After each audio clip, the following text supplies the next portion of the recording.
সম্মানিত মুহতারাম মুআজ্জাজ মুসল্লিয়ানে কিরাম, মহান রব্বুল আলামিনের দরবারে লাখো কোটি শুকর এবং সুজুদ আদায় করছি যেই রব্বে করিম, যে রহমান, দয়াবান, মেহেরবান, আপনাকে আমাকে দুনিয়ার সমস্ত রকমের ব্যস্ততা থেকে বিপদমুক্ত রেখে সমস্ত রকমের চিন্তামুক্ত করে রব্বে করিম বাড়ি বসে আপনাকে সাজিয়ে গুছিয়ে পবিত্র করে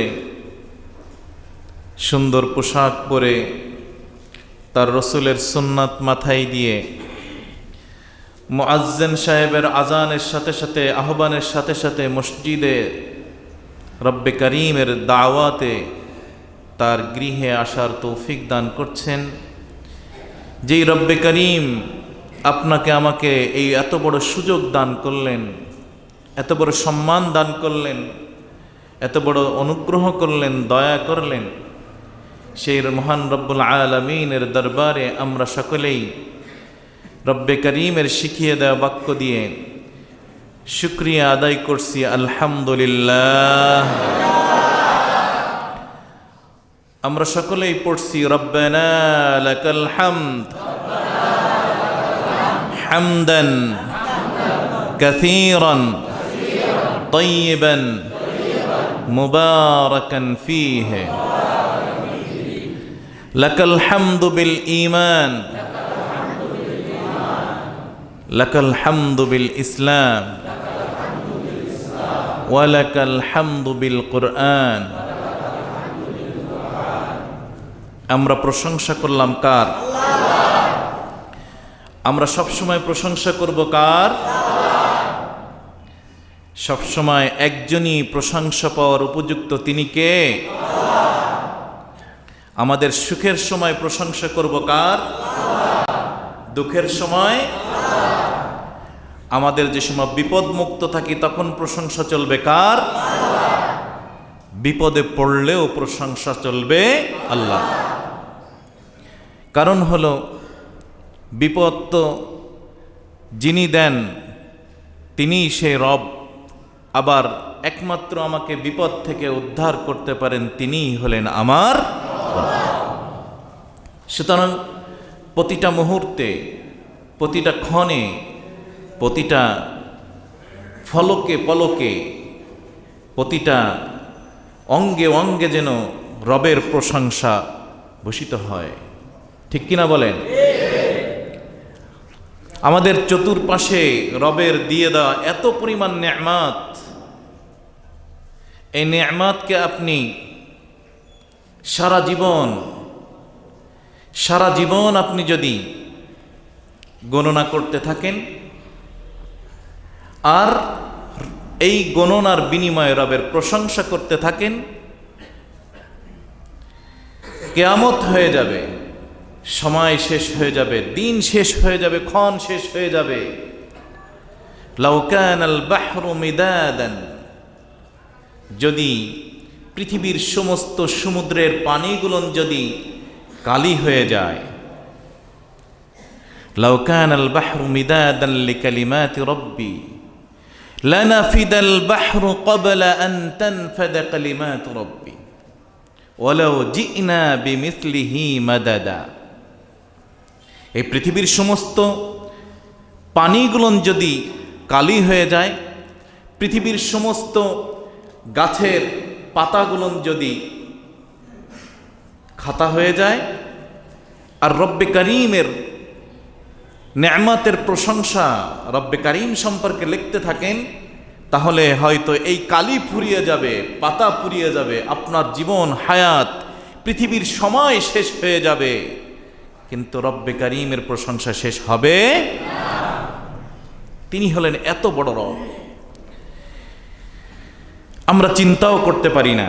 আমাদের ব্রেন, আমাদের হিউম্যান ব্রেন যেটা আছে, এটা এত হাই, এত উপরে উঠতে পারে না যেখান থেকে রব্বে করিমের কুদরত, রব্বে করিমের ক্ষমতা শুরু হয়।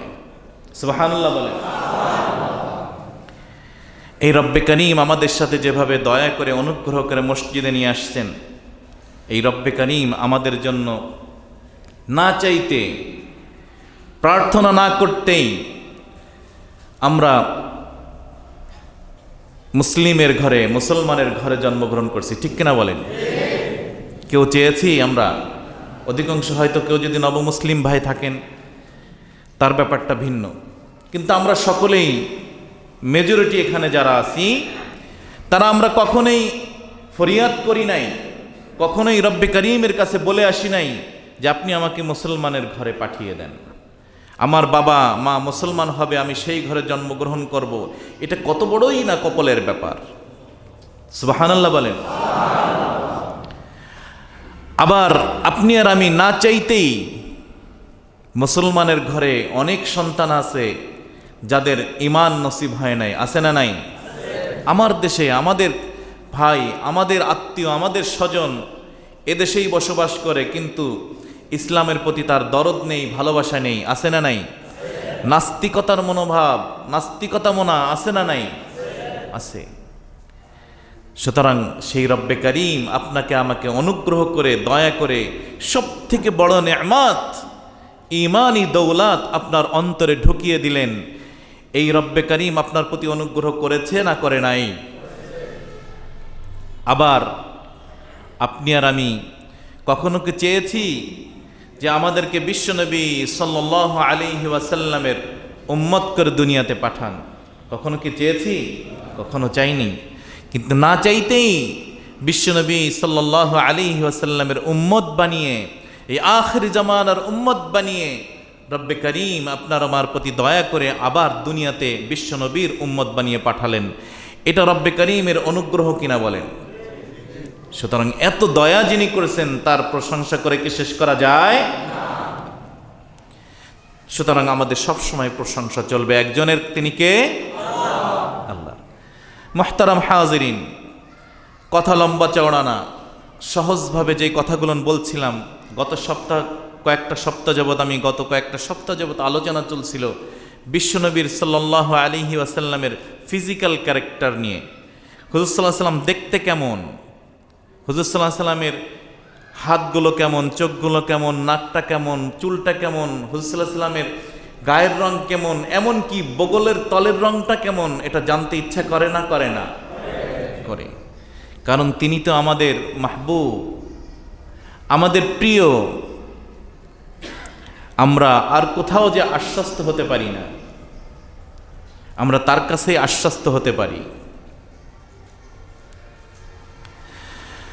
আহমদ বড় বিশ্বস্ত, সে কোন বন্ধু বড় বেশি বিশ্বস্ত,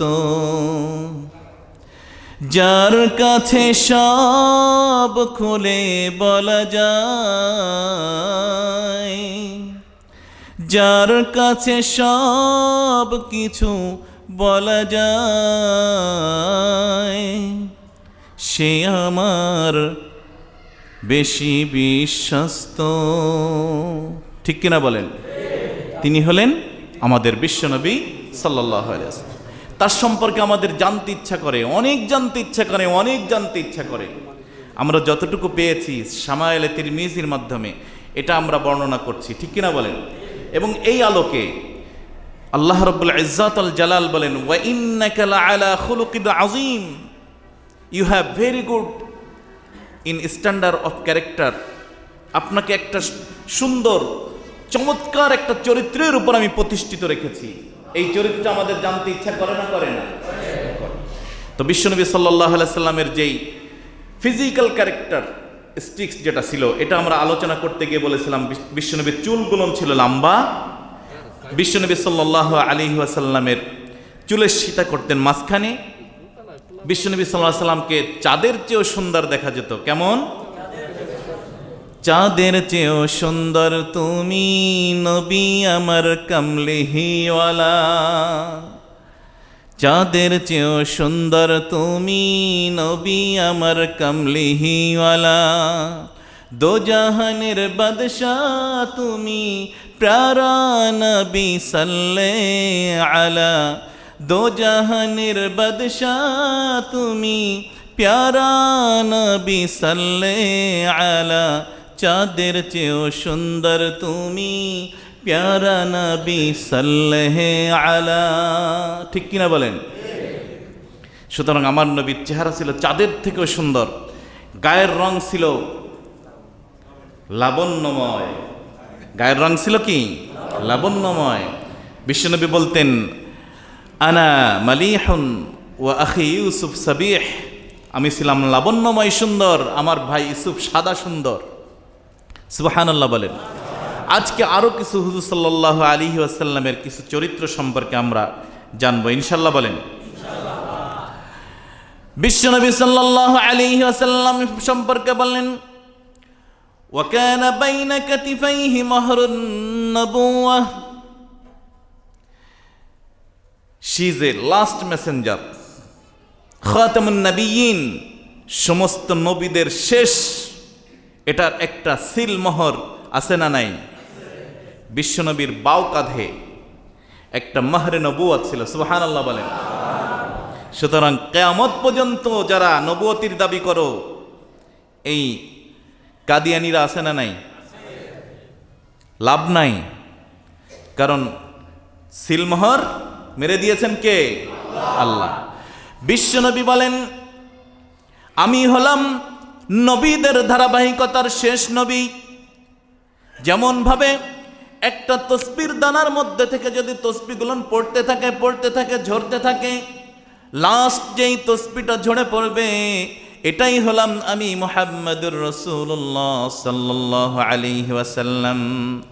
আমার পরে আর কোনো নবী আসবে না, আমি হলাম শেষ নবী। বিশ্বনবী বলেন, এমনভাবেও তোমরা বুঝতে পারো, একটা ঘর বানানো হলো, সব জায়গায় সমস্ত ইটগুলো লাগানো হলো, একটা জায়গায় একটা ইট বাকি ছিল, ওই ইটটা লাগানোর পরেই ওই ঘরটা সম্পূর্ণ সুন্দর হয়ে যাবে। আমি হলাম সেই লাস্ট ইট, শেষ এক লাবিনা, আখিরুল লাবিনা। আমি হলাম সেই ইটটা ওখানে লাগিয়ে দেওয়ার পরে নবুয়তির আশার যেই ধারাবাহিকতার ঘরটা, এটা কমপ্লিট হয়ে গেছে। আনা খাতামুন নবিয়্যিন লা নবিয়্যা বাদি, আমি হলাম শেষ নবী, I M A last Messenger. আমার পরে আর কোনো মেসেঞ্জার আসবে না, আমি হলাম শেষ নবী। বিশ্ব নবীর বাঁ কাঁধের উপরে রব্বে করিম একটা মাহরে নবুয়া লাগিয়ে দিলেন, কাজিররিল হাজালা। এই মাহরে নবুয়াটা দেখতে কবুতরের ডিমের মতো দেখতে, একটু উঁচু টাইপের। সাহাবায়ে কেরাম আজমাইন বলেন, আমরা যারা দেখতে পেয়েছি তারা দেখেছি ওটা একটু লালচে টাইপের ছিল, কয়েকটা লোম কয়েকটা চুলও তার উপরে ছিল। এটা বিশ্বনবী সাল্লাল্লাহু আলাইহি ওয়াসাল্লামের মাহরে নবুয়া। বিশ্বনবীকে সবসময় উদম গায়ে খালি গায়ে দেখা যেত না। এক সাহাবার মনে অনেক আশা, বিশ্বনবীকে কেমন ভাবে দেখা যায়, বিশ্বনবীকে খালি গায়ে আমার দেখতে ইচ্ছা করে। ওই সাহাবা একদিন বিশ্বনবীর সামনে বসে ওয়াজ শুনতেছেন, নসিহাত শুনতেছিলেন। বিশ্বনবী বললেন, কিসাসের কথা বলতে লাগলেন, দিনা পাওনার কথা বলতে লাগলেন। বিশ্বনবী বললেন, যার কাছে যে যা পাওনা আছো দিয়ে দাও, আমার কাছে যদি কেউ কিছু পেয়ে থাকো আমার কাছে আজকে বলতে পারিব। সমস্ত সাহাবারা বিশ্বনবীর উপরে রাজি ছিলেন কিনা? রাজি ছিলেন। এক সাহাবা দূর থেকে দাঁড়িয়ে গেলেন, ইয়া রাসূলুল্লাহ, ইয়া হাবিবাল্লাহ, আপনি যখন দিনা পাওনা পরিশোধ করতে যাচ্ছেন, এই হিসাব নিকাশ ক্লোজ করতে যাচ্ছেন, আমার একটা হিসাব আপনার সাথে আছে, হিসাবটা যদি আপনি চুকিয়ে দিতে চান, হিসাবটা যদি আপনি ক্লোজ করতে চান, আজকে যদি কিসাসটা আদায় করতে চান, তাহলে আপনি যদি অভয় দেন তাহলে আমি বলতে পারি। বিশ্বনবী বললেন, কোনো ভয় নাই, তুমি তোমার কিসাস বলতে পারো, তোমার পাওনা বলো, কি সমস্যা? ওই সাহাবা বললেন, ইয়া রাসূলুল্লাহ, ইয়া হাবিবাল্লাহ, যুদ্ধের ময়দানে একই জায়গা দুইজনে আমি আর আপনি যুদ্ধ করছিলাম। ঘোড়ার পিঠে সওয়ার অবস্থায় আপনার লাঠির বাড়ি আমার পিঠে লেগেছিল। কোথায়? পিঠে লেগেছিল। আপনি যখনই নিজেই বললেন সমস্ত দিনা পাওনা পরিশোধ করতে হবে, চলেন তাহলে আজকে সেই বাড়িটা আমি পরিশোধ করতে চাই। বিশ্বনবী বললেন, ঠিক আছে, যাও লাঠি নিয়ে এসো। ওমর হাতা কাঁচাচ্ছে, তোর লাঠি আনাই, দাঁড়া, কিভাবে বিশ্বনবীর গায়ে তুই বাড়ি দিস আমি দেখি।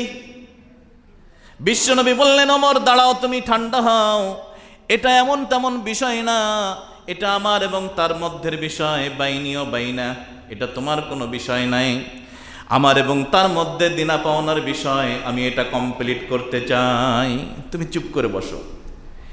এবার লাঠি আনা হলো, বিশ্বনবী লাঠি তার হাতে উঠিয়ে দিলেন। ওই সাহাবা লাঠি হাতে নিয়ে যখন পিঠের কাছে গেলেন, সমস্ত সাহাবা তাকিয়ে আছে, বিশ্বনবীর গায়ে বাড়ি হবে। মুসলমান, আমার কাছে কত টাকা মানুষ পাবে আমার জানাই নাই, আমি কতজনকে ক্ষতি করছি তা তো জানাই আমার নাই, কতজনকে আমি আঘাত করেছি আমার কাছে তো হিসাব নিকাশই নাই।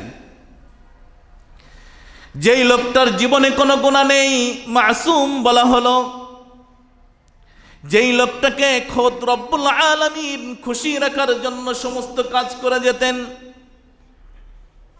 যেই লোকটাকে রহমত এবং বরকত দিয়ে বিশ্ববাসীর জন্য পাঠানো হলো, সেই ব্যক্তি নাকি ভুলে কারোর তার নিজের হাতের ছড়ির বাড়ি কারোর পিঠে লেগেছে, আজকে বিশ্বনবী নিজ হাতে সেইটা পরিশোধ করতে চান। আপনার আমার টেনশন নাই, কি হবে, একটা কিছু হবেই, সমস্যা নেই। মুহতারাম হাজিরিন, বিশ্বনবী সাল্লাল্লাহু আলাইহি ওয়াসাল্লাম সাহাবার হাতে লাঠিটা তুলে দিলেন। এবার ওই সাহাবা বলতে লাগলেন, ইয়া রাসূলুল্লাহ, আমরা যখন যুদ্ধের ময়দানে যুদ্ধ করতেছিলাম সেই সময়ের কথা কি আপনার মনে আছে? সে সময় খুব দুর্ভিক্ষ চলতেছিল মদিনায়, মদিনার মানুষের খাবারের খোঁজ ছিল না, খাবার পেত না, আর আপনি পোশাকের কথা তো কি বলবেন, আমাদের কারোর গায়ে কোনো পোশাক ছিল না, এই পোশাক অরিয়ান অবস্থায়, অর্ধনঙ্গ অবস্থায় আমরা সকলেই যুদ্ধের ময়দানে যুদ্ধে করতেছিলাম। এমন সময় আমার পিঠে, খালি পিঠেই আপনার হাতের লাঠির বাড়িটা লেগেছিল। সুতরাং এখন যদি আপনার কিসাস আদায় করতে হয়, আপনার জামা খুলতে হবে, তারপরে না আমি বাড়িটা দিব। শুনছেন, বিশ্বনবীর জামা খুলতে হবে এখন। সমস্ত সাহাবারা তাকিয়ে আছে ওই সাহাবার দিকে। ওমর রাদিয়াল্লাহু তাআলা আনহু খিটখিট খিটখিট করতেছে। বিশ্বনবী সবাইকে আশ্বস্ত করে বললেন, তোমরা সবাই শান্ত হও, এটা কিসাসের ব্যাপার। বিশ্বনবী তার গায়ের থেকে মোবারক জামাটি খুলে দিলেন। ও মুসলমান, তোমার আর আমার চিন্তা নাই, আমার কাছে কত মানুষ আঘাতপ্রাপ্ত হলো চিন্তা নাই, কত মানুষের অর্থ আমি লুণ্ঠন করলাম চিন্তা নাই। अरे अकल ना हो गाफिल तुझे दुनिया से जाना है, अरे अकल ना हो गाफिल तुझे दुनिया से जाना है, आखिर के दिन खुदा के सामने अपना मुंह दिखाना है। We are go back to our Lord, আমাদের রবের সামনে ফিরে যাব। তখন তো এই কিসাস, এই দেনা পাওনার কথাগুলো উঠে আসবে। কত লজ্জিত হবেন চিন্তা করেন না।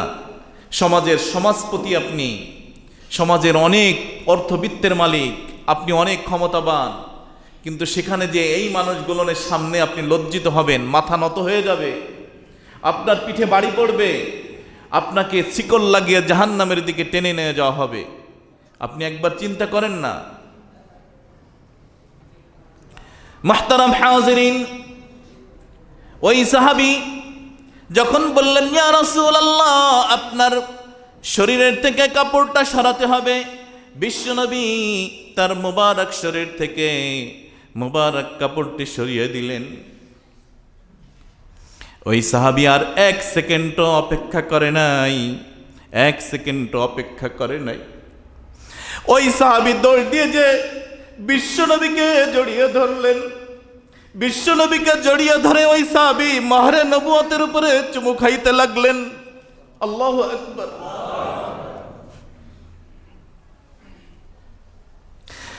বিশ্বনবীকে বললেন, ইয়া রাসূলুল্লাহ, ইয়া হাবিবাল্লাহ, আপনি আমাকে মাফ করে দিবেন। ফিদাকা বি উম্মি, আমার মা বাপ আপনার জন্য কুরবান হোক, আমার জীবন কুরবান হোক, আমার সব কিছু কুরবান হোক। আমি শুধু এই অ্যাক্টিংটা করেছি একটাই কারণে, আমি আমার ঠোঁট দুটাকে আপনার মহরে নবুয়তের উপর লাগানোর ইচ্ছা ছিল। আপনার মহরে নবুয়তের উপরে আমার ঠোঁট দুটাকে লাগিয়ে আমি জান্নাতের থেকে, জাহান্নাম থেকে আমার ঠোঁট দুটাকে হারাম করে দেওয়ার জন্য এই অ্যাক্টিং আমি করেছি। ইয়া রাসূলুল্লাহ, ইয়া হাবিবাল্লাহ, অনুগ্রহ করে দয়া করে আপনি আমাকে মাফ করে দিবেন। আমার অ্যাক্টিং শুধুমাত্র আপনার মহরে নবুয়তে চুমো দেওয়া। এখান থেকে আমরা কি শিখলাম? দুটো জিনিস শিখেছি। একটা হলো দিনা পাওনা থাকলে দিয়েই যেতে হবে, দিনা পাওনা থাকলে দিয়ে যেতে হবে। আমার কাছ থেকে গতকালকে রাজবাড়ি থেকে কিছু যুবকে ফোন করছিল, একজনের খাসি রাস্তা থেকে ধরে খেয়ে ফেলছি। অনেক আগের ঘটনা, অনেক আগের কথা, এখন কি করতে পারি? আর কি তাকে তালাশ করে পাওয়া যাবে? কার ছাগল তাও জানে না তারা, খাসিটা কার তাও জানে না।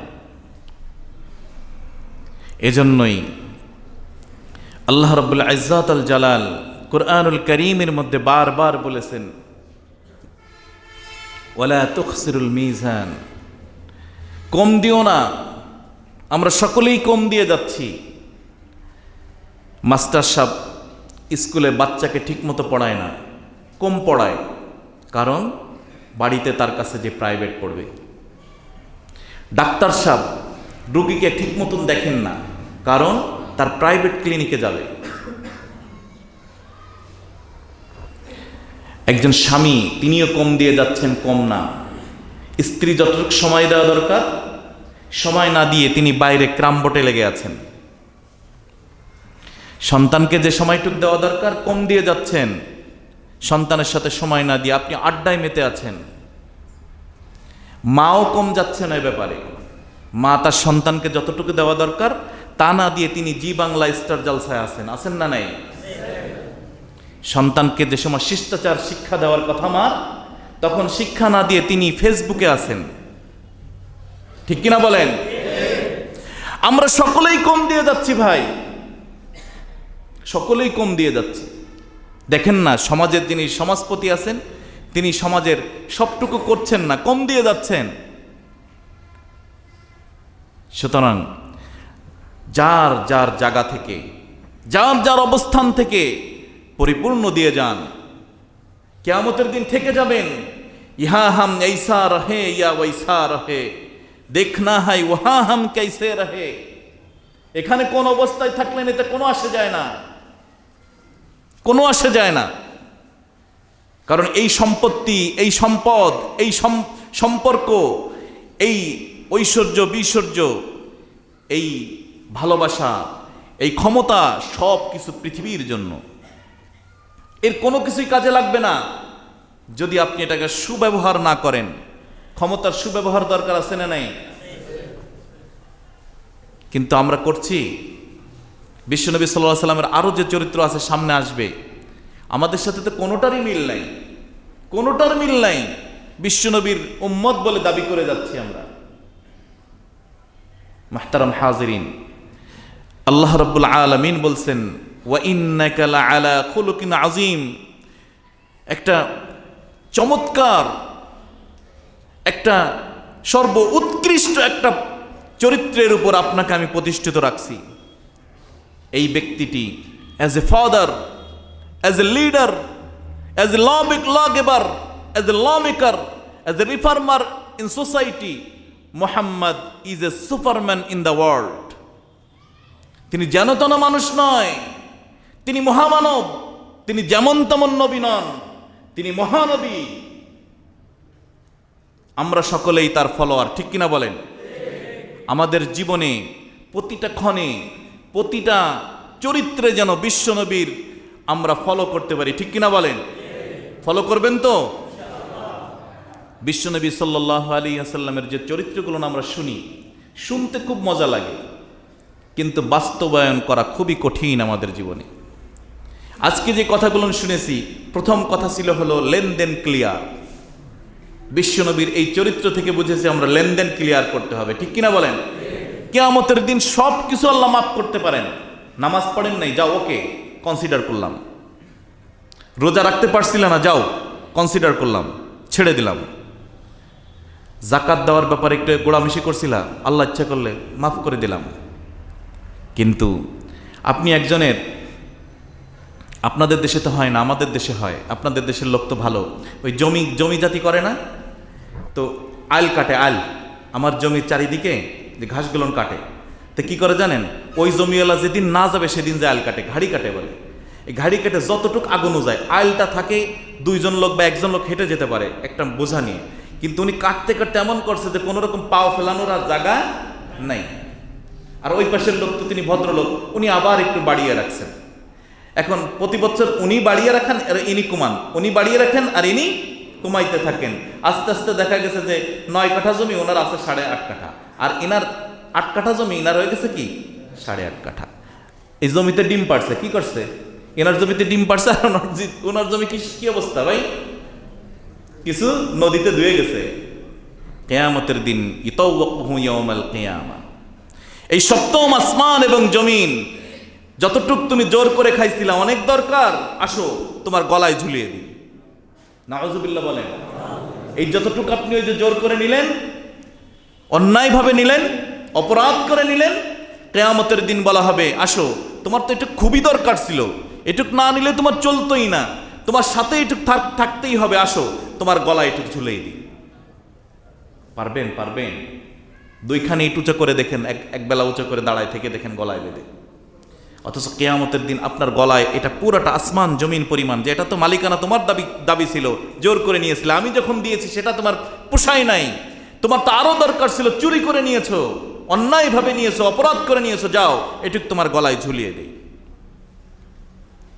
সুতরাং হাজারো রকমের এভাবে অন্যায় আমরা অপরাধ চুরি চুরি করে যাচ্ছি, চুরি চুরি করে যাচ্ছি, কিভাবে পরিশোধ করব?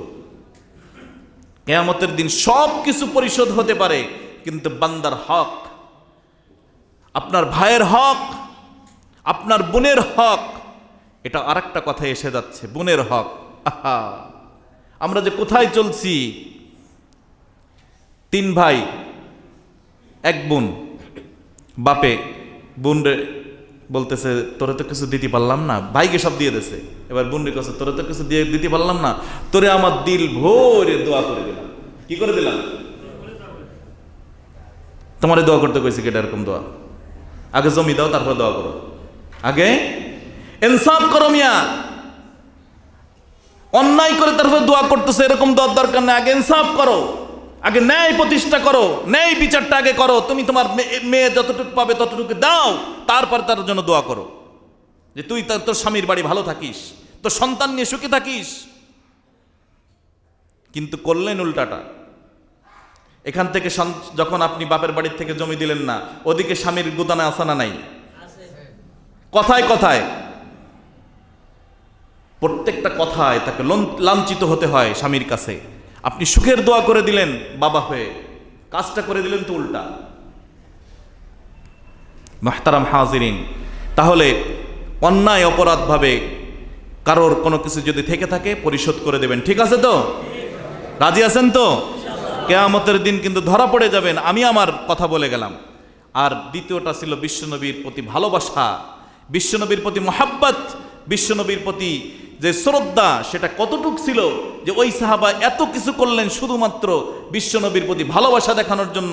আপনার মাহরে নবুয়াতে একটা চুমো খাবো, আর এটা বিশ্বাস ছিল বিশ্বনবীর মাহরে নবুয়াতে যদি আমি চুমো খেতে পারি তাহলে কিয়ামতের দিন জাহান্নামের আগুন আমার এই ঠোঁট স্পর্শ করতে পারবে না, ঠিক কিনা বলেন?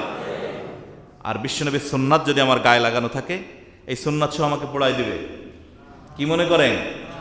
এই সুন্নাত পড়তে পারে জাহান্নামের আগুনে? সুতরাং বিশ্বনবীর প্রতি ভালোবাসা দেখানোর এখন তো আর ওই মাহরে নবুয়তে চুমু খাওয়ার সিস্টেম আমাদের হাতে নেই। আমাদের এই সুন্নাতগুলোকে ভালোবেসে চুমু খেয়ে আঁকড়ে ধরতে হবে, ঠিক কিনা বলেন? আমাদের এই সুন্নাতের প্রতি ভালোবাসা যেন ওই সাহাবার মাহরে নবুয়তের প্রতি যেই চুমু খাওয়ার যে ভালোবাসা এবং সেই প্রতিদান যেন আল্লাহ রাব্বুল আলামিন আমাদের আমলনামায় লিখে দেন, বলেন আমিন। আখির দাওয়ানা আনিল হামদুলিল্লাহি রাব্বিল আলামিন। আসসালামু আলাইকুম ওয়া রাহমাতুল্লাহি ওয়া বারাকাতুহু।